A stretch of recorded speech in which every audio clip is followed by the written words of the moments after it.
That boy on the shit, man. They don't like giving it up. They make up every different. Yo, when I start putting my foot on niggas' necks. Peoples, what's up? You already know what it is. It's Foot on Your Neck TV, and I'm your host, Pack Stacks, baby. Let's go, yo, look.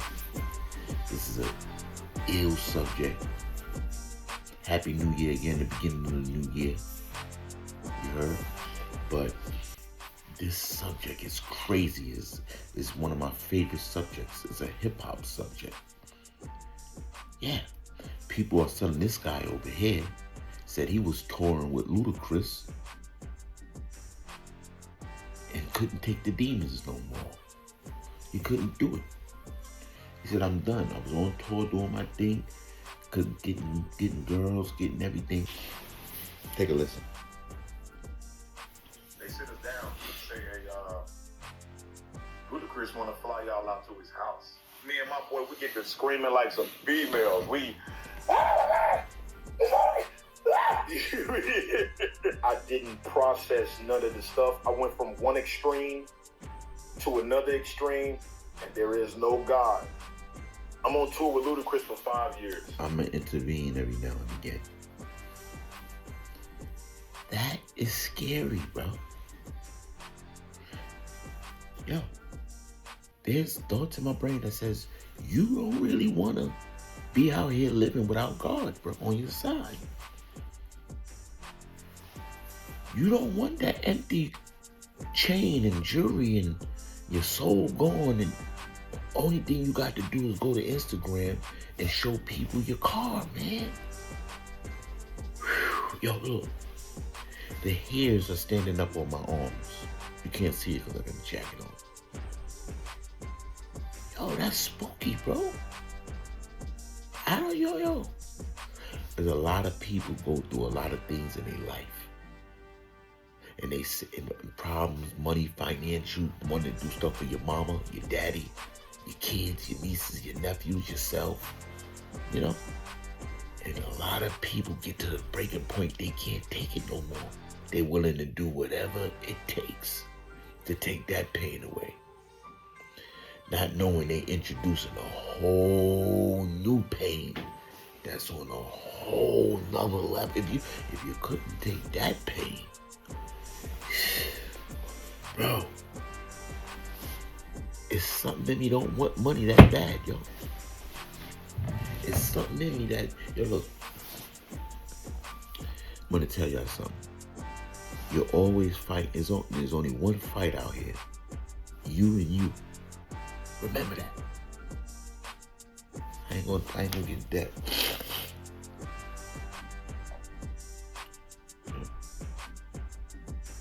For learn things, boy. You know what I'm saying, boy? You understand what I'm saying, boy? If I learn, man, boy. You know what I said? I tried to tell you. Everything will look good, ain't good. I ain't doing celebrity. I'm doing shows. I can have any girl I want, all the drugs that I want. I got tour. Sorry to keep stopping. I'm talking from a different angle because I know those vibes, bro. I know those vibes. And you don't feel everything you're supposed to feel about situations like this if you ain't never lived it and you don't know those vibes. Yo, if you ain't of it, those vibes, you're gonna run away early. You're gonna run that way. And you ain't gonna be able to help yourself. Because there's something in you won't let you ride. You ain't gotta worry about not doing this or doing this. If it's something in you, you know there's another you. Hey, look, this is what I was trying to say. I think that other you is God.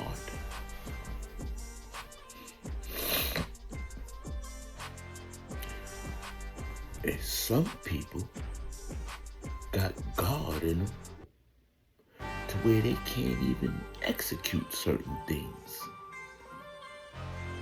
that's going to end up not being good for them. Because God knows. And if you got a strong enough connection with God, you ain't going to be able to execute things that you made a conscious decision to do. You say, you know what? Life is going bad. Life is going hard, bro. Yo, man, you see some of these artists, some of these rappers, man.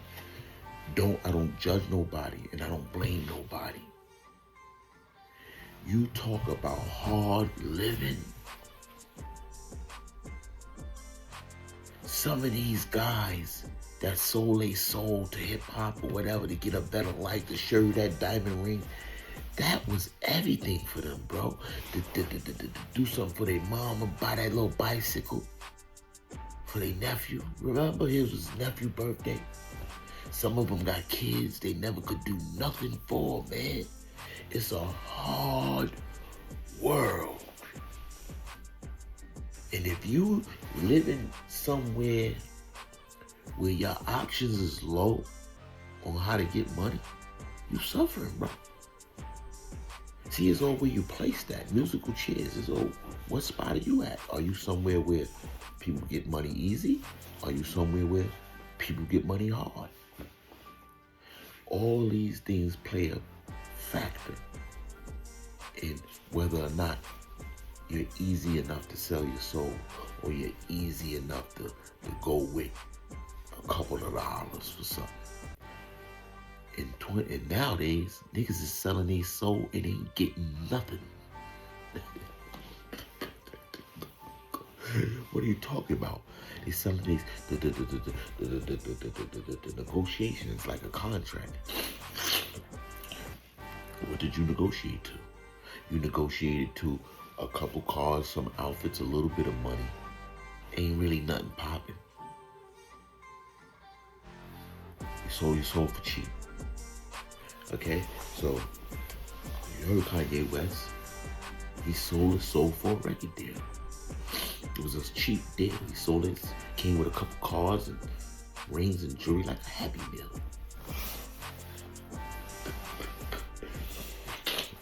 I ain't gonna laugh because this is not funny.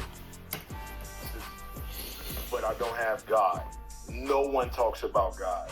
I was getting ready to come out. We were eventually about to get ready to put out a big video that never happened. Thank God it didn't happen. I began to change mentally. I would have fits of where I go into spells and just talking to myself.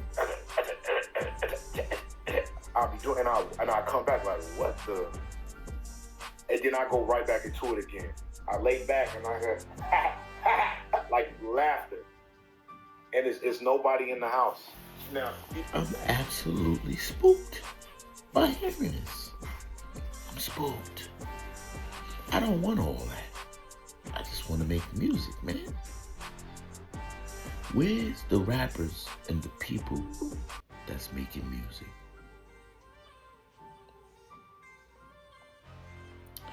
Got a new EP coming out. Incredible. Incredibly talented. Go buy it on January 9th. It's called Outside With It. We outside with it. We outside with it. Yeah, we outside. We outside with it. But yo, man, stay away from this type of stuff, man. It gets spooky out here. If you want to be a rapper, know who you rapping with. You see me rapping with Can I Bust, hip hop legend, right? Know who you getting down with, know who you rapping with, man. I'll tell you one more thing before I start this video.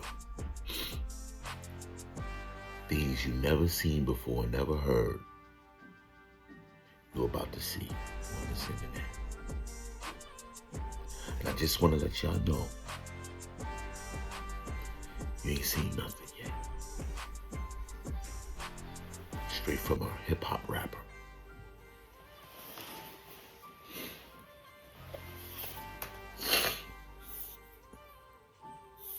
starting to set inside of my heart.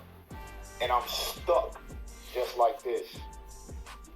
And now I'm shaking and my terror is And the answer, if you're sitting there curious talking about what I'm talking about, guess what? Everything you've been seeing on the internet, like these guys, the Meek Mill, the audio with the Meek Mill and the Puffy, all these things you're seeing, the people coming out, all this, that, and the third. He was, oh my God, shocking. You're about to get shocked. It's not over. Don't worry about the bloggers and the YouTubes talking. There's about to be some subjects that's going to come to the internet that's going to take all your attention and get all the views. I slowly look up, just like this.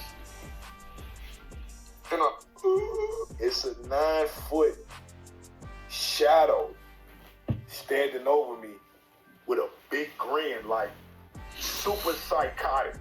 The wave of terror that came in my body, I'm trying to say Jesus' name. I say, Jesus. It disappeared into thin air. We have got to the point where literally anybody can build a fully working Whoa. app without knowing how to code. This is base Whoa. 44. You want to be down with? Hi, welcome to Texas. Now, if y'all think a demon, some demon somewhere, if it's all true, if you think a demon ain't got a plan for Hassan Campbell, the guy who talked about the Nori door, all that, and then did the moonwalk back over there in the form of with China Brim and Harlem Legend and all these guys. If you think a demon ain't got a trick up his sleeve for Son, you're sadly mistaken. Afterlife. Our guest today is Will. Will had a record deal in the hip-hop music industry, even touring with Ludacris for 5 years. Find out what it took for this atheist to get out of the music industry. Welcome with me today, Will. How you doing? I'm good. How are you? I am well. I am very well. I got introduced to your channel not too long ago, and it kind of helped bring me back. And when I saw the things that people were talking about, I realized that I had one of those stories too. But it wasn't me dying. I experienced something like waking. You know, I was visited by 3 demons all within the same month. Wow. But I didn't know that people were talking about these kind of experiences. So when I saw your channel, I reached out to a guy named Dominic Morrow, who actually he ended up becoming a close friend of mine, and eventually I reached out to you.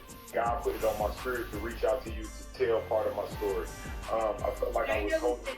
Oh, sorry. I was going to say, I know you've been kind of back and forth for months now, and so it's good to have you on today. Yeah, it was me wrestling with those demonic spirits and energies trying to stop me from getting out my story about God and my relationship with him and his existence and how he's been dominant in my life and the signs, you know. But I won't sit up here and pretend to be perfect. I still struggle with a lot of things, my flesh, and I believe not just me telling my story, but I believe me being here is part of me conquering that battle and getting people to help me with that battle, because it's a battle that I've struggled with for a very long time. And me asking God for my freedom, I believe this is a part of it right here. Well, thank you for sharing that. Can you take us back to when it all started? You were 7 years old and you met Jesus, right? Yeah. Well, this is what happened even before that. This is where I realized God was real. It was like an instinct and it's going inside of my body at 7. I'm leaving the hospital, I'm going to Chicago, and I'm spoiled rotten. I'm a spoiled little boy. I can do whatever I want. I'm my dad's youngest son, and I'm his last son. And my father had me when he was very, I don't want to say that, I don't want to make nobody feel old. My father had me when he was 59, but he's 66 years old, and he's a bad. So we leave the hospital, and I look up at my dad, and I just get completely sad. Looking at the sky's completely gray, and a feeling of just sadness comes over my entire body. We go home that day, and I'm not playing with none of my toys. I'm not myself at all. I'm just looking at my father, and this feeling is just growing deep inside of my body. We get into bed. My father passes out asleep, and now something out of nowhere just makes me start praying. So I'm holding my father like this, and I'm in the bed praying, God, please don't ever let my daddy die. God, please don't ever let my father die. 7 years old, and then I pass out, I go to sleep. The next day, I wake up, my mother, who was in the streets, she's been back and forth to the penitentiary. Anything in the streets my mom could be, she was. But this would be the person who would bring me back to God later on in life. My mom, she's a true person who died the way a person is supposed to die, believing in the Lord. So she got a chance to live through hell and change her entire life. And I've never seen nothing like that. But back then, when she was in her addiction, if you're a producer who hates AI, this plugin, this is easy magic. You can take any sample you find, flip it. She back to Listen, the story. it's crazy. She comes in the house, she busts in the door, she runs to the back room, and she runs right back out of the house. My dad is telling me, "What did you do? You go chase your mama?" I'm 7 years old chasing my mom out of my house, and she stole my father's .38 pistol from the back. That's two stories. There's one that my other side of the family tells, and this her side of the story. And I like to believe her side of the story. I guess she was selling drugs, and somebody owed her some money, and somebody beat on her, and she was going to go retaliate. And the other story is she was just selling my father's gun to get some drugs. So as I'm chasing my mother outside, my father comes out behind me, and I'm trying to tell him what my mom is doing. And I believe this is where I'm starting to begin to, not believe, but I know I'm beginning to develop trauma at this early age. This is where, like, the spirit is entering my life. I'm chasing my mom. My dad comes outside, and he collapses right there. He has a heart attack. He dies. But the way that he died was beautiful. I always say everybody came outside and was singing because he was the neighborhood janitor. He had a lot of respect. People were lighting candles, and everybody was just there. My sister, she was actually coming to go. She was coming to pick up my father to take him to buy a Lincoln that day. So that's how I ended up with being taken care of while my mom was going in the streets and my sisters was gone, because I was by myself until my sisters just so happened to come there and find out that our father was actually dying in the parking lot that day. So we get to the hospital, and all my other sisters are there. My father's passed away, and I'm at the door. I'm at the emergency exit at 7 years old by myself, and my mom, she heard what happened. So she knows that she kind of inadvertently caused this. And I can see me. You know, she sees me at the doorway. She tries to run up and give me a hug, and something just came over me. Like, I'm not going near my mom because I know something's wrong, but I just don't know what it is. I didn't want her to take me because I knew her, whatever spirit she had on her wasn't good. She was in the streets.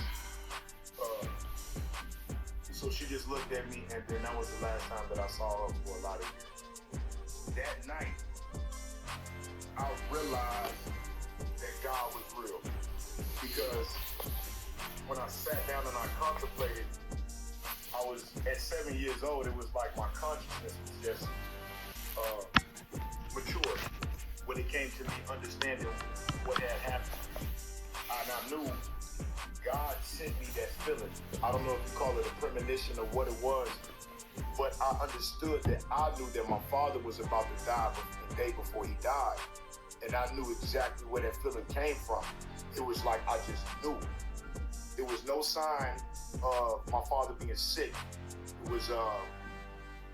It it was just instantaneous. When I felt, and when I felt sad, and when I realized that, it made me aware that God was real.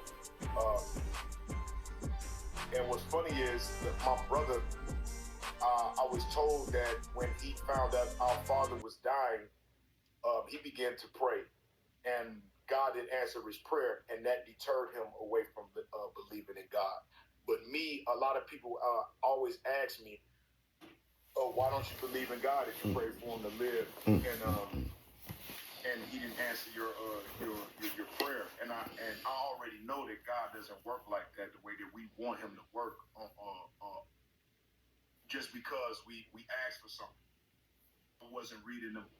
If you can't balance on one foot for 30 seconds, I beg you to try this. You don't need to try.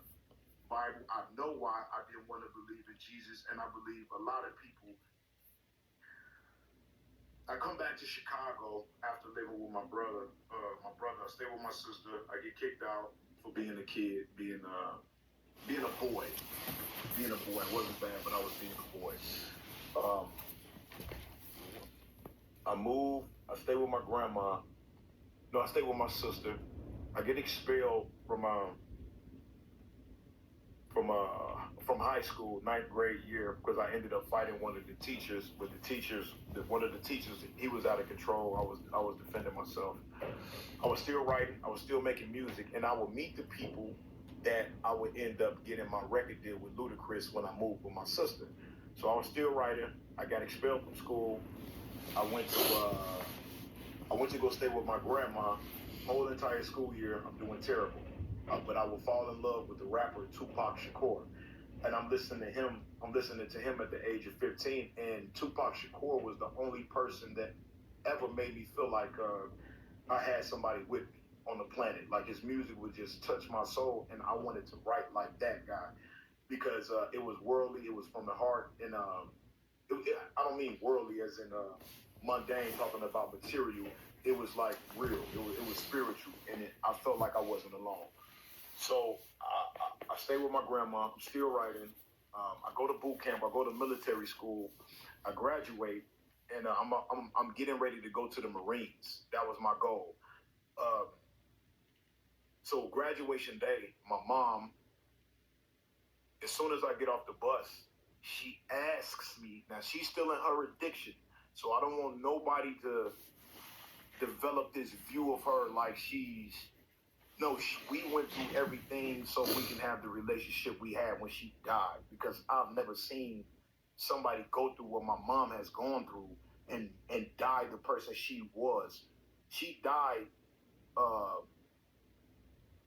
I believe, the way God wanted a person to live, a job well done. And when she got sober, she would call me every single day. She was a true prayer warrior, the way that she died. Called me every morning when she got sober, and everybody else, every friend she had, 5 in the morning every single day. She had times when she prayed, and she knew that Bible front to back. And when she died, that's the book that I got from her, because my sisters know that I needed that book from her. She knew that Bible. She knew that book, and she lived one way when she died, and that was close with God. She cut off men, everything, and just stayed with the Lord. Now, going back to me graduating from boot camp, I get off the bus, and I'm getting ready to tell my mother that I'm about to get ready to go to the Marines. And before I open my mouth, the first thing that she says is, "Can you go to the Army, son? Because I don't know what to do with you." And it was just like, boom, that was like the last straw. It broke my heart. I was like, you know what? Forget the Marines. Any plans that I had is over with. I'm finna do what I want to do. I don't care no more. But I kept making music, and I kept writing. So when I got back, I didn't live with my mom. I moved from my grandmother's house, and I decided to go stay with my sister. And this is where my relationship with God would just completely. I grew further away from God. I went to go stay, and I wish I didn't say my sister, because I'm trying to save people from reputation, but I'm not gonna say her name. I'm not gonna say that. I'll just tell you what I saw. I went to go stay with my sister, and the agreement was either you go to college or you get a job, but you have to do either one. I didn't do neither one. I kept making music, and I kept writing, and I ended up running back into my friends when I went to the high school that I got kicked out of, and so. Watch what water does to our body. Study out of China to a healthy body. They put them on a 14-day water fast. Where they got? We develop a group. We get up with a manager that's pretty big from Chicago. He was in a group called Quiet Storm. His name is Roshan Lyles, and he was the one who groomed me into becoming the artist that I am today. I'm able to talk about topics. I'm able to speak about certain things in my interview, just the way that he groomed me. Long story short. So we're performing everywhere through Chicago, north side, west side, south side, east side, just everywhere. Every high school event, we're crushing it. Every talent show, we're crushing it. To go back, now I'm staying with my sister, so every time we come back home from shows or whatnot, I'm seeing the lifestyle that she kind of lives, and I wish anyway, I live with her, and she dates a pastor.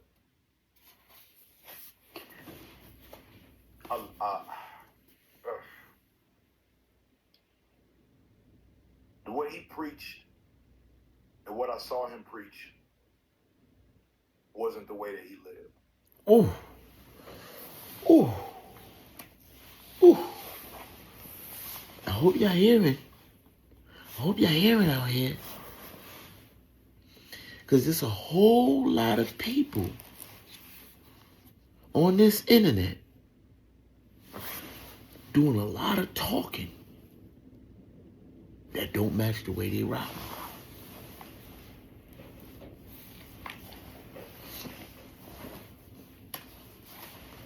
I'll keep it at that. And when I saw that,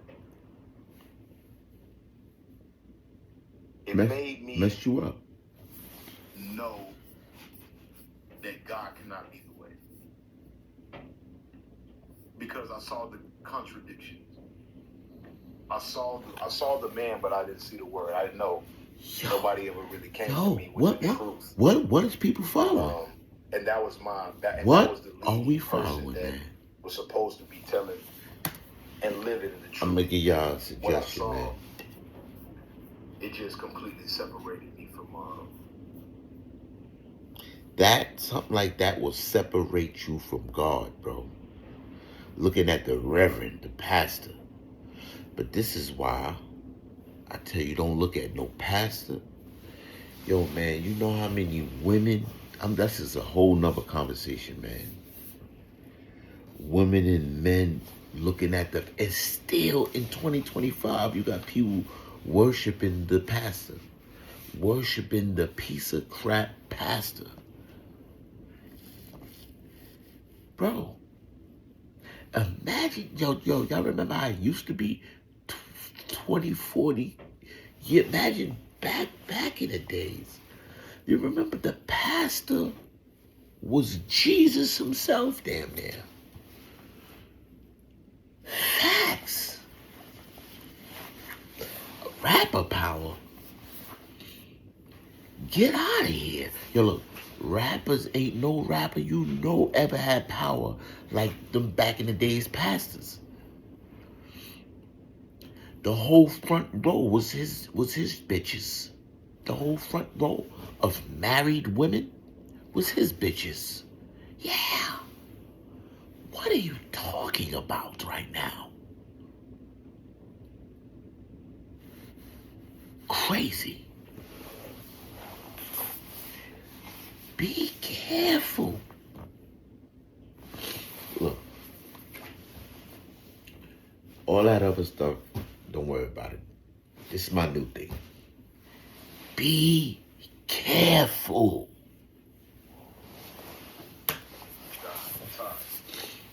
And I gotta step back and tell you, because it's a lot of stuff going on right in this era. Like, my beliefs are being formed, and I'm working on obtaining a record deal with Ludacris.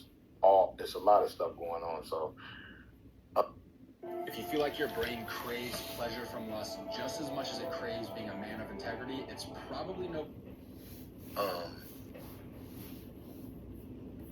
During that time, I would go to physics. I would step away from religion and God and praying all together, and I go to the library, and the first book that I pick up is a physics books by Greg Braden, Bridging Time, Miracles, Space, and Beliefs. And it's talking about quantum theory, quantum physics, and anything that I could believe in to get away from the idea and concept of submission. And that's what I believe most people do not want to believe. Well, I'll speak on me, but deep down in my soul and my consciousness, from getting to understand why I don't want to believe or didn't want to believe then, it was the fact that I have to submit to a power greater than myself. And I got a relationship with Jesus now. I call him my big lawyer. You know what I'm saying?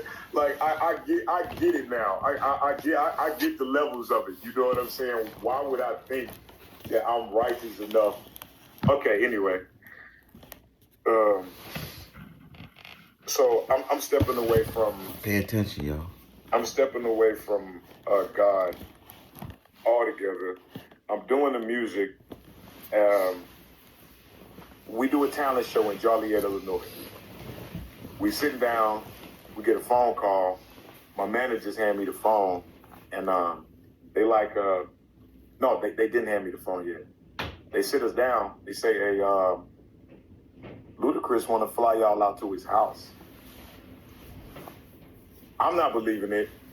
My boy not believing it. We done heard his story so many times. We like, yeah, whatever. Let me get some pancakes and some sausages, please. What you want? They like, nah, bro. We serious. This might be y'all big break. Because we had a huge following in Chicago. From 2004 to 2006, we were just tearing up everything that we could do. We was pretty big. And we was like, okay, sure. We get on a phone call with a guy, and he's like, yeah, Ludacris want to fly y'all out here. We're going to send y'all some plane tickets and get y'all out here by next week. We like, okay, yeah, whatever. So we leave, we go home, we wake up the next day, and then it's a plane ticket in my email for Atlanta, Georgia. Now, my family has been through all of this music stuff with me. You know, they've been to my shows, they've been downtown to the studios and all of that. So I tell them, you know, that we about to get ready to go to Atlanta to see what's going on. Our CD ended up getting into Ludacris's hands because my manager brought on another manager who actually was, who had a cousin who was married to a guy who knew Ludacris. So our CD went from point A, point B to boom, being in his hands. So we get to Atlanta, Georgia. You know, we drive for about an hour. You know, we get to this big street. It's deep off in the woods. We pull up to these big old black gates. Boop, boop, boop, boop. And the guy, he lets his windows down and he says, hey, yo, Chris, I got the boys with me. That's Ludacris. He's like, all right, let him through. Man, me and my boy, we get to screaming like some females. We,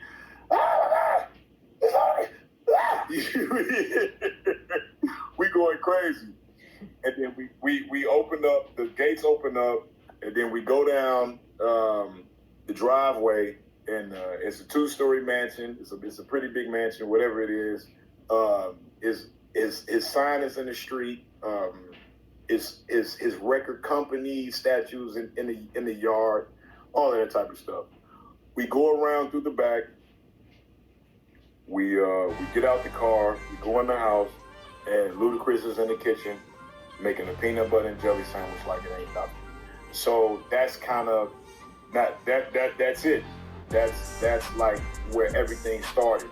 That's where my lust began to grow.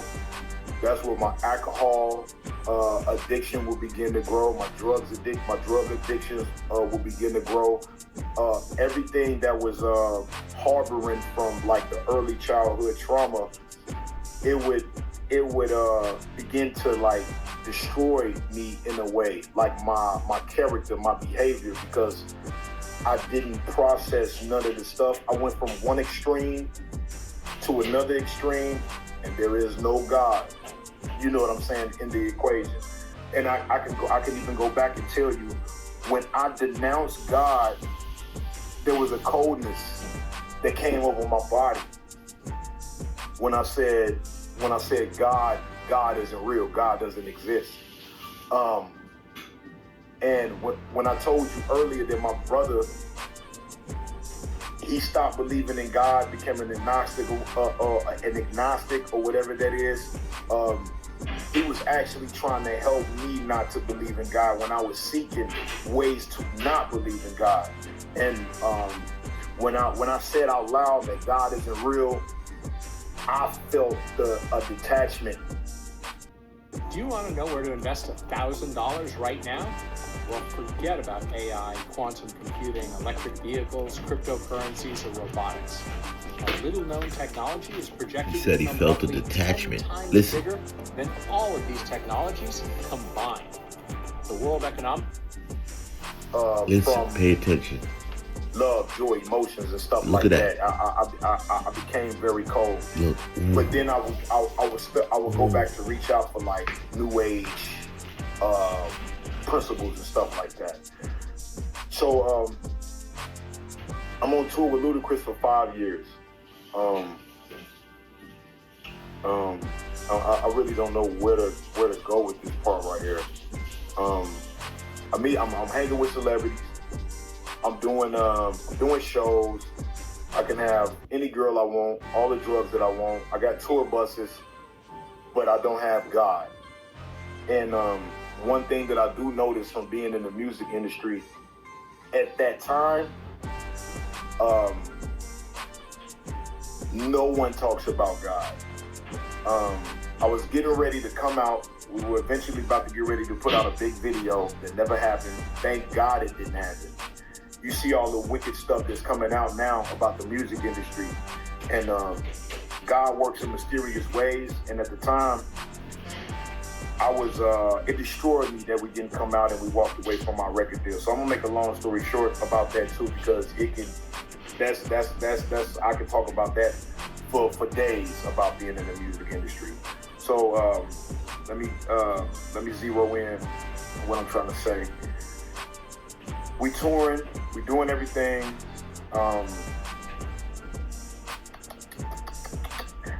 Things are not going well after about 2-3 years.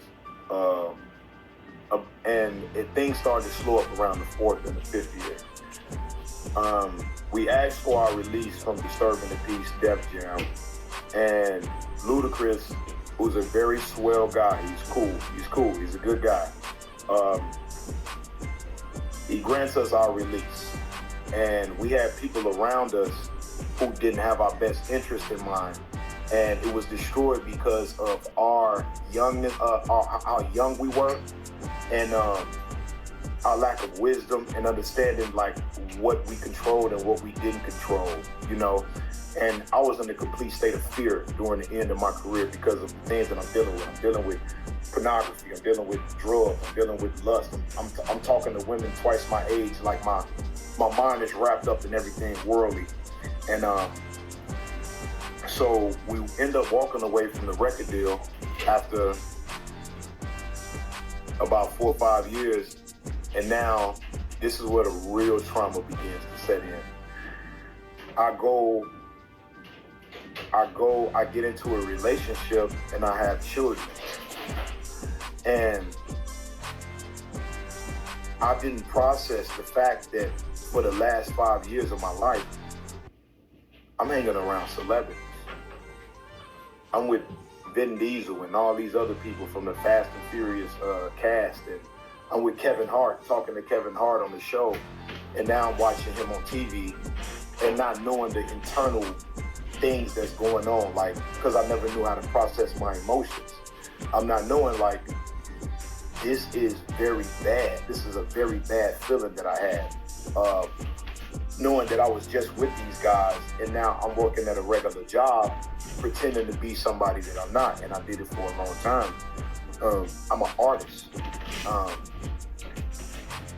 And I just ran away from everything that I was. And I've become very narcissistic. I've become mentally abusive. I've become everything that my brother was, that I said I wasn't going to be. Not to my children at all, but mentally. But I've become a very, very, very weak man. I didn't have an identity of who I was anymore. And I was a hurt person that wanted to see somebody else hurt, but not knowing that it was unintentional. I was a terrible boyfriend. I wasn't honest. I was a liar. I was a cheater. I was a manipulator. I was a straight tyrant. And I know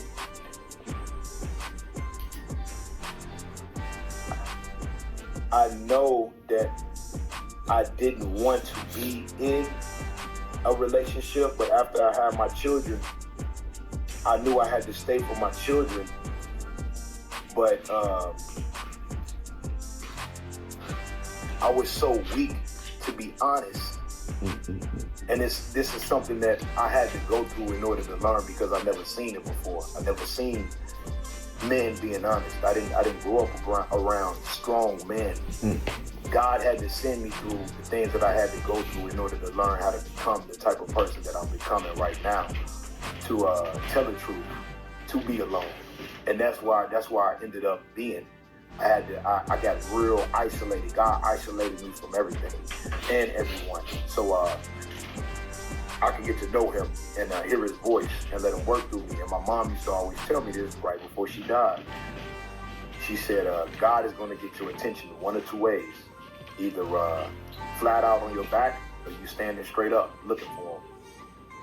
I'm kind of everywhere with this at this moment, because this is highly emotional. But I'm glad of what I did go through. But anyway, we're gonna get your attention two ways. I have a family. Standing up, reaching, looking for him, or flat on your back. I'm still struggling with lust, pornography, talking to other women, alcohol, everything. If you are sleeping in a position like this, you are wrecking your body and your breathing. Obstructive sleep apnea happens when your upper airway repeatedly becomes blocked during sleep, reducing the oxygen intake needed to restore cognitive function and recovery. While it may only result in loud snoring, I moved some people into my home that had no business being there. They took advantage of the situation. And I'm so drained, and my masculinity and everything is so drained from indulging in those spirits. They rob you. They rob you of everything. And that's what I come to learn and come to find out, that they take. When you give in to pleasure, the exchange is you being robbed of everything godly. I ended up losing my entire family. My children's mom, and I'm not mad at her. I had to learn how to forgive her. And I had to understand that no matter what happened, this was in God's hands, because this had to have happened. If I always say this, I say this now, if I was with my children at this very moment, I would not become the man that I am becoming right now, because God had to send me through a level of pain in order to heal from the things that I'm going through. I was worshiping my children. I was putting my children before my relationship with God. I was putting my children before my relationship with the woman that had them. I didn't have order in my life. And I was trauma bonded with my children. And I understand why the separation had to happen. So this is where I believe I began to go downhill, though. It did go downhill. So after I moved these people inside of my home, we have a big fight. Everybody goes their separate way. Me and my children's mom, we split up. We have a big fight. She takes the children from me, and I go straight into my alcoholism even more. I'm drinking. My behavior is totally irrational. I go from I quit my job thinking that I could get back in the music industry. Like, my brain is so wired. I'm trying to hop back on the train that's long gone. And around this time, I'm staying in Rockford after we separate. I have I get an apartment on my own, and the children are staying with me, and they're going back and forth from Arizona to coming back. Me and my children's mom, we have a relationship that isn't pure. It isn't strong, and it was simply because we were children. When we got together, we didn't know what we were doing. I was just in the music industry, and we were just young. And I will take the responsibility of knowing that I was not a true leader then. And but I won't beat myself up anymore. I'm forgiving myself because I didn't know no better. She finally took the children, and I understand why, because I understand the psychological damage that I was doing to her. So fast forward, I'm alone. This is where all the pain, all the psychological games would begin being played with my mind. I'm out in the streets. I'm dealing with prostitutes, alcohol, drugs. I'm homeless. I'm breaking in and entering, and I'm just drinking. Because after I leave my house, I moved to Detroit for a little while, and I left my job. They give me a bonus to leave. I jacked the entire bonus. I'm doing drugs now. I'm doing everything ungodly. I'm seeing murders, seeing people get killed. Everything. I'm just in a totally different world.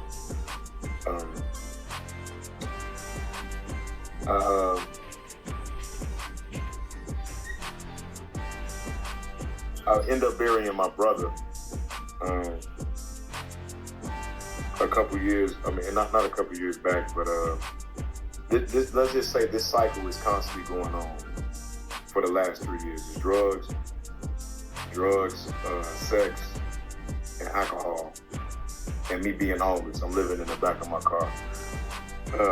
I get to a sober living home after my job sent me to Detroit. I used to work for Chrysler. I worked for Chrysler for about 10 years, and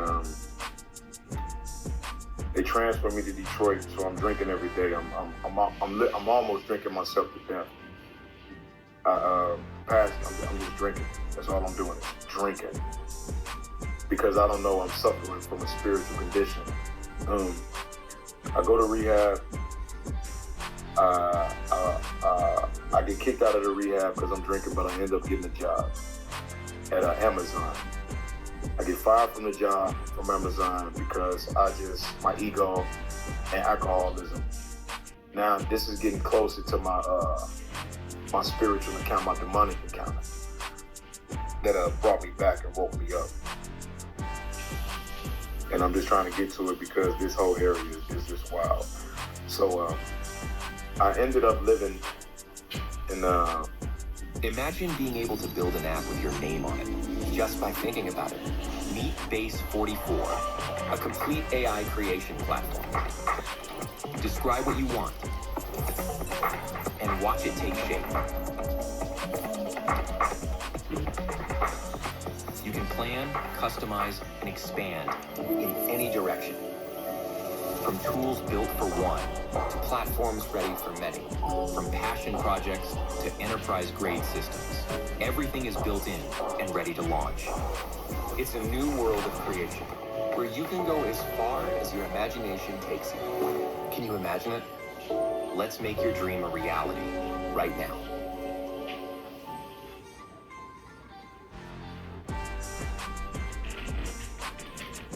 Hope y'all paying attention, man. This is real spill.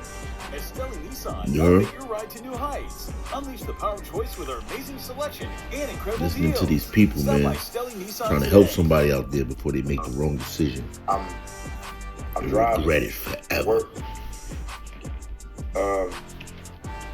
I meet a female, and you know, we talking, and I find out she's married, and after my relationship with God, you know, it comes back. It did come back. It did come back later on. I didn't say that, but it did come back. So I see this girl, and I tell her, she tells me that she's married, and I'm like, okay, I'm not gonna deal with her anymore. So as I'm leaving, I'm talking to God, like, I'm cool, I'm not gonna deal with her no more. Blase skippy. I go back to see her the next day after talking to God, and this is what taught me: you do not play with God. God is not to be played with. I'm still drinking, and I drink and drive. That's what I did do. That's what I was doing. I drink, I drive. I make me a little concoction.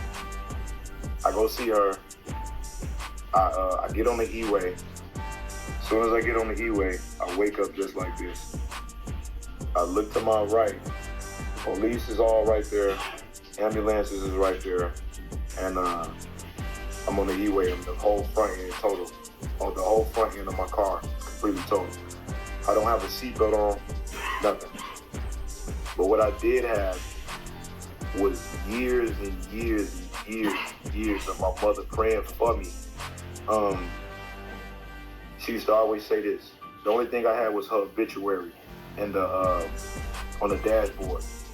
And she used to always pray this: God, dispatch your appointed angels for my son to and from his destination, help him return safely to it. Like every time I go, every time I leave somewhere. So I believe my mother's prayers is what saved my life, not of my own doing, but her strong relationship with God is what saved my life. So I crashed my truck. I'm still thinking about me not being with my children and the people that I moved inside of my home that took advantage of the situation and completely destroyed,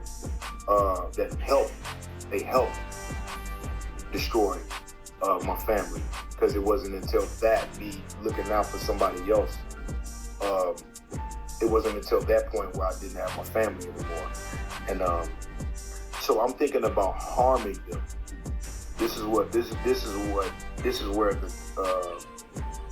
what began the process of the spirit of me having a spiritual encounter, my demonic encounter. I'm thinking about murder. I'm thinking about violence, and I'm planning everything out to go hurt everybody that took my children away, and to go hurt everybody that was involved, and everybody that ever talked to me in a negative way when I was down and out.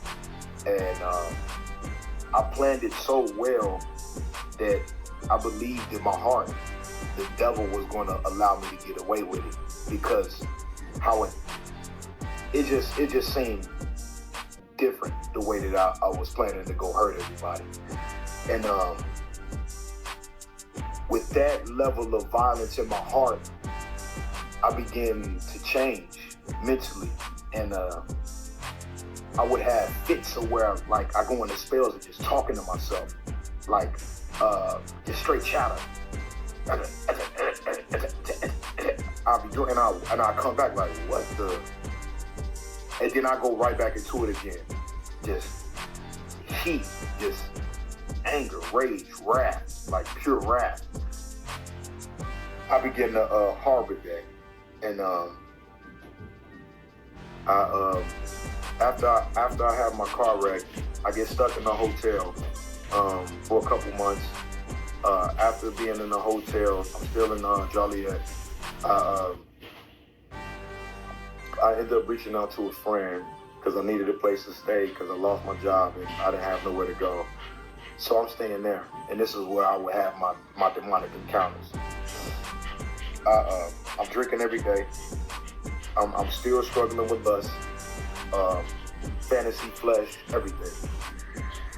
And I'm still dealing with wrath every day. But I get the address to where some of the people live who I moved inside of my house right when I crashed my truck. So in my soul, it made me feel like God was giving me time before I made a decision to go ruin somebody else's lives, my children's lives, or my life. A walnut is really good for you. Loaded with omega-3 fats and with fiber. So right Y'all hear that? Paying attention. Cashew is not enough. I know cashew. Hope I'm helping somebody out there. So I'm gonna fast forward. The last month, I started feeling real different. This wrath was waking me up out of my sleep. Like, I'll wake up and my body be completely hot.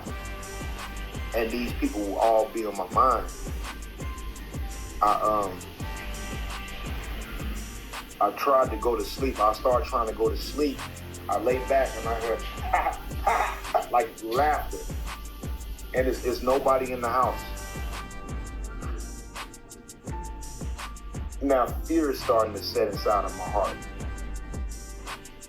I try to lay back down again and I hear laughter again. I cut the lights on, but I'm not putting two and two together. So one night, this is when I would have my first demonic encounter. I lay down, just like this. I wake up, but before I wake up, I feel a wave of terror, like over my body. And I could feel it all through here. And I could feel it all around me. And then I try to sit up and I open my eyes. But when I open my eyes, it's like a dark vibration. And I'm stuck just like this. And now I'm shaking and my terror is ruined. And you know when they say gnashing of teeth, I don't know if it's this, but my teeth would clench like this, like tight, and I couldn't open my mouth. And I'm stuck, and I'm shaking. Crazy. And I slowly look up, just like this. And I barely could take a deep breath. It's a 9-foot shadow standing over me with a big grin, like super psychotic, standing over me. Very skinny, body razor sharp all around, just hovering over me. So the wave of terror that came in my body, the only thing that I knew to do, that instinctively taught me what to do, I'm trying to say Jesus' name. That's the first thing that I could think of. I say G. As soon as I say Jesus, it disappeared into thin air. I was unlocked immediately. My body was unlocked. I go cut every light on in the house. And I'm just breathing. I know what I just saw. What was even crazier about what I saw was the fact that I saw that demon months later in a show called Watching American Gods. I saw the same face of that demon that I saw that night. In a portal, they was talking to the dark side, and he had the same exact razor sharp teeth, same exact head shape, everything like that. And I've never seen the show American Gods in my life. Talk about That is what I saw. he is standing on my arms right now, Spook. The same thing, another demon. And I believe that was the demon of wrath. Just that vibration. I felt like all of this was happening for God to show me that, yeah, you can get away from jail, but you won't be able to escape hell. I believe in my soul, this is why God was allowing me to have demonic encounters. To show me. Yo, miss me with think it, about bro. what you're doing. Miss me I'm with it. giving you time to think. Miss me with it, nigga. The second one was a lust demon. I was lusting over this female in thought, going over scenarios, fantasizing, everything. I'm laying on the ground in the basement, same place. Sleep, same feeling of a lesser, slight fear. Not as strong, but more seducing. I woke up, but I woke up froze again. I'm shaking a little bit. And it's the woman that I was fantasizing about crawling on top of me. I'm looking dead at her. In my soul, I accepted whatever that was going to happen between me and that succubus spirit. I knew what that succubus spirit was there for. I knew what I was doing, and in my heart and in my soul, it was like I agreed to whatever that demonic energy was there for. And as soon as I agreed, I passed out. And then I woke back up the next morning. Make it a habit. 7 minutes What's of Tai Chi going every on morning, with this all dude, the way man? for 1 month.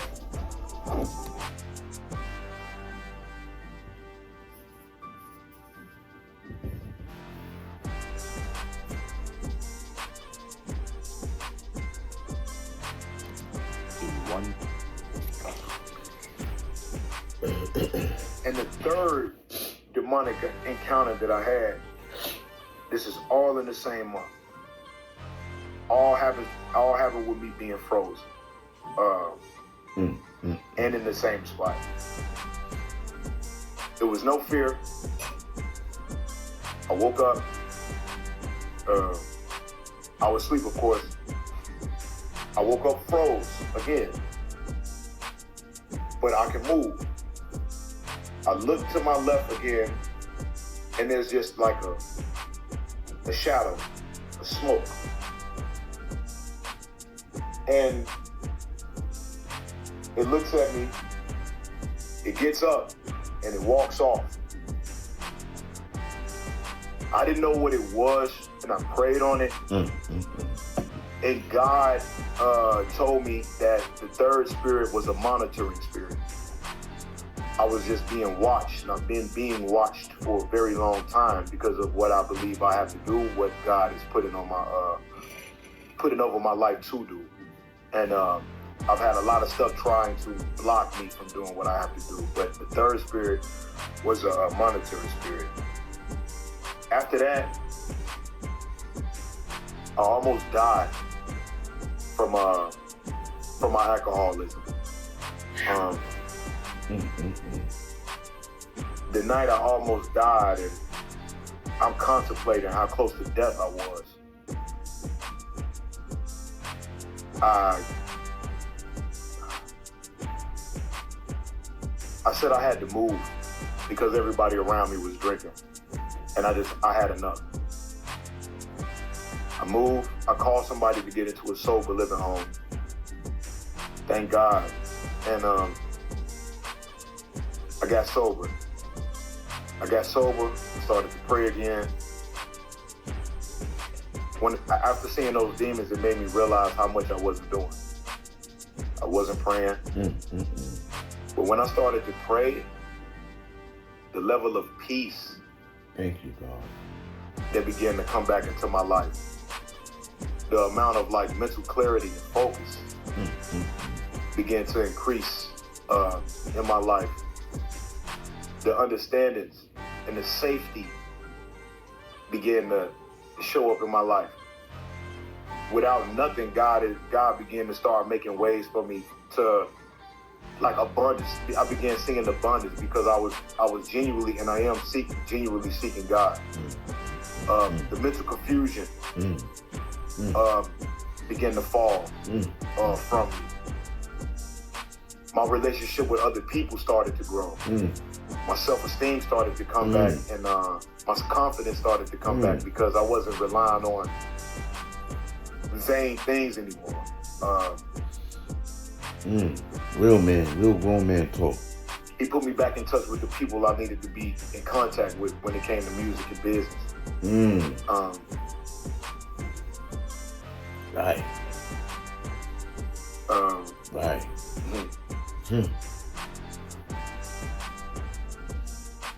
I could just tell that once I genuinely started going back to God, he brought a level of peace into my life that I have now that I didn't have, to let me know this is where I need to be and this is where I needed to stay. But also, I want to when say, I did go back to God, it's a new year, man. I want to let y'all know, man, the level of peace that I am at in my life. This ain't got nothing to do, no YouTube videos, no YouTube blogs, none of that. I'm at peace, bro. The peace is priceless, bro. It's worth more than all that money.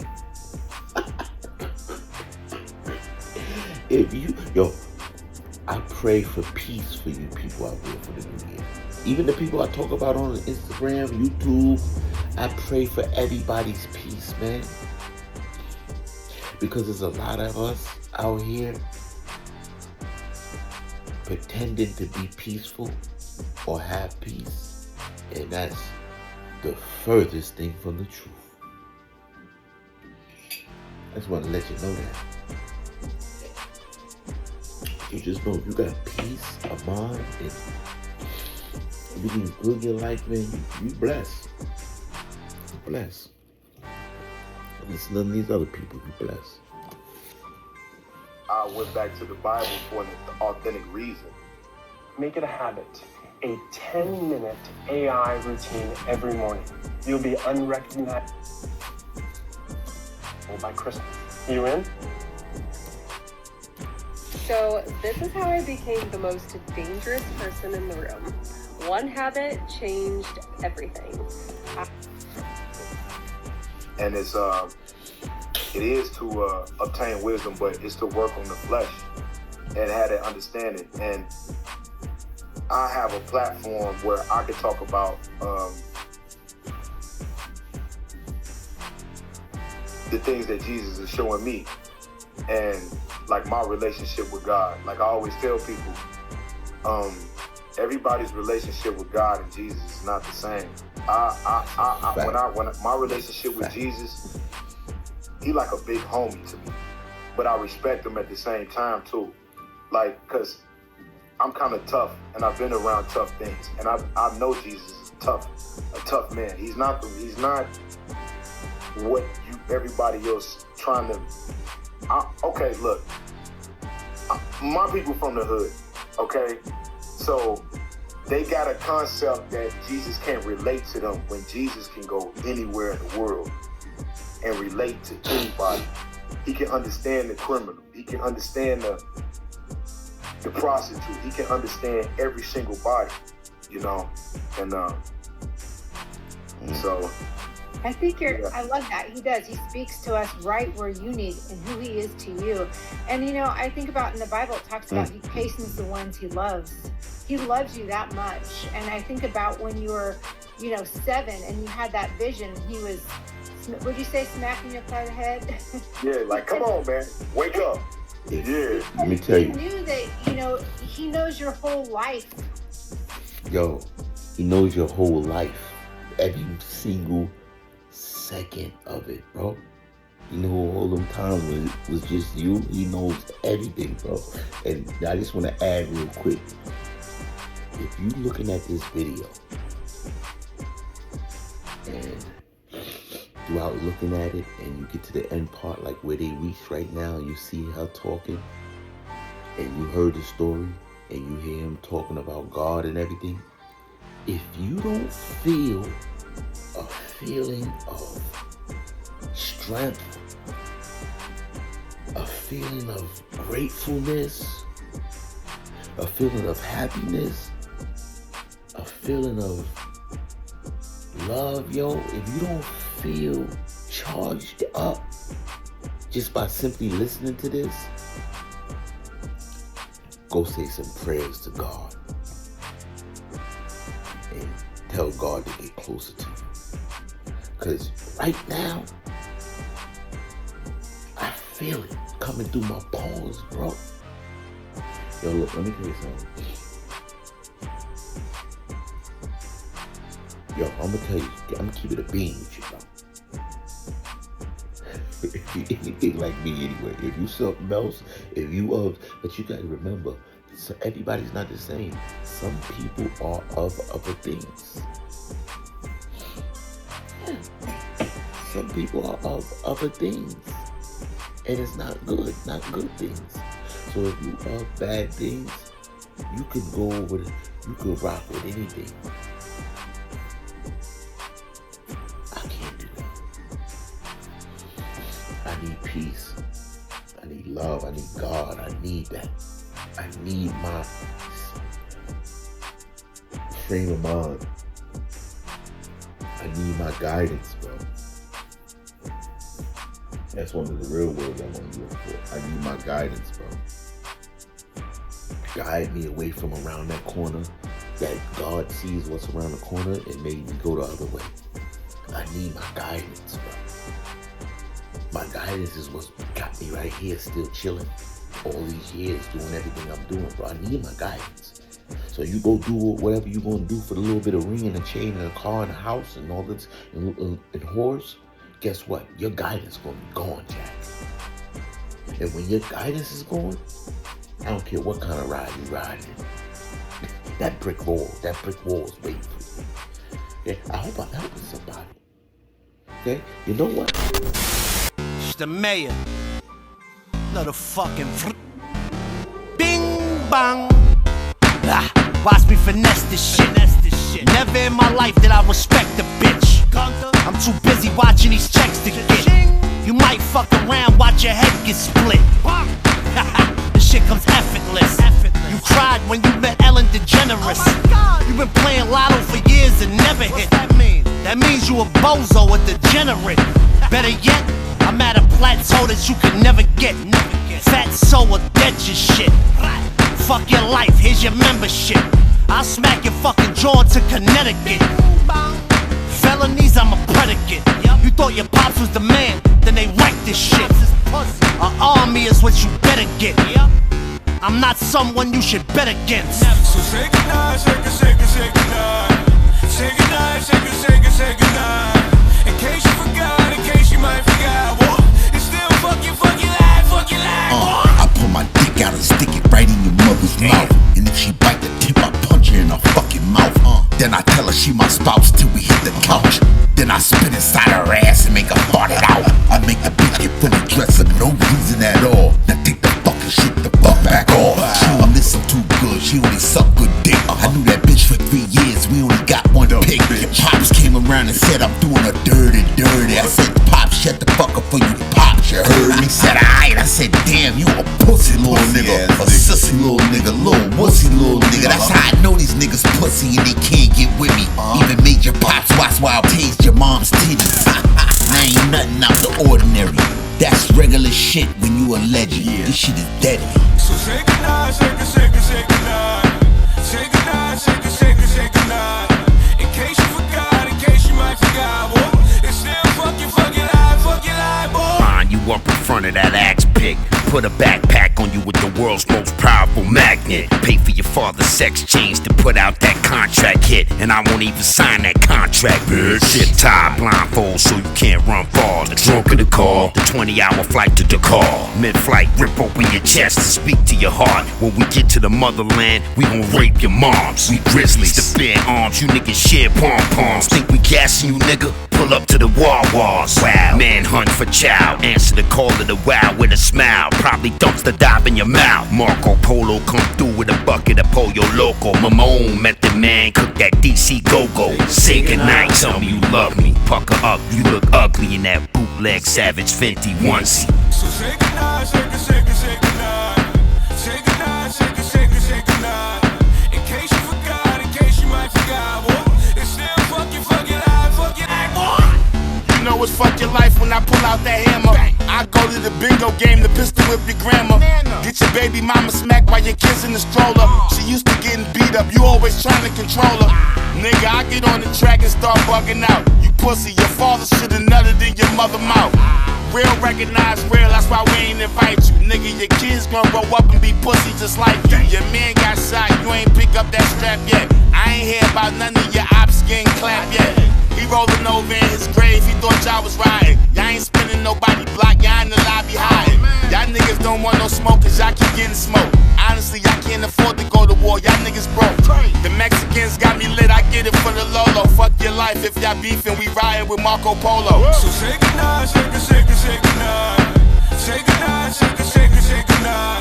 In case you forgot, in case you might forgot, boy. It's still fuck your life, boy. Yo, Pat. Oh, yeah. Yo, Pat. I'm here, man. I know who you think you are. I don't know who you think you are. Hey, yo. Yo, I'm like that keep the world lit with no switch. I came up in this rap game that made hits. That means I've been higher and a lot flyer. Lil Sammy Davis Jr. face liar. For that, I'ma sit you in the fire. See if you can rap like you talk, you little miser. I got my boot on your neck, you better respect the new 2025 Gregory Peck. I'm the brain that pop spark. Plus I knew it from the giddy. CPU is never smart. You got on camera with my name in your mouth. For that one stupid act, I'ma make you have your kids on the couch. Nah, I don't wanna see you in the can. I ain't blue boy, just fight like a man. You YouTubers better keep your cool, cause YouTube's never with you in the tubes. And you, nickel. I know who you think you are. I don't know who you think you are. Okay, yo, Sammy would've listened to me, would never have. I know who you think you are. I don't know who you think you are. Yeah, yo, Pat. Sammy would've listened to me, wouldn't have happened. Would've gave you a beat to help you with your rap. Now, I'ma kill you on the same track. Oh, you getting beats from them niggas? That shit is whack. See, the truth is you really lacking the skill. And the rap's only fire when you sitting in jail. No bail, set date, nigga, what the hell? Any jokes more, listen while he waiting for mail. Think about it, he think he the wild card, cause he got an interview with Taxstone. Nah, dawg, I'm a rap god, cause my rap's hard. And I ain't only talking shit from out my backyard. Lord, all this fake nigga shit is done. If you don't want this rap smoke, put your hair up in the bun. Matter of fact, good idea, just go run and hide. But after 24 hours, nigga, you die. I know who you think you are. I don't know who you think you are. Yo,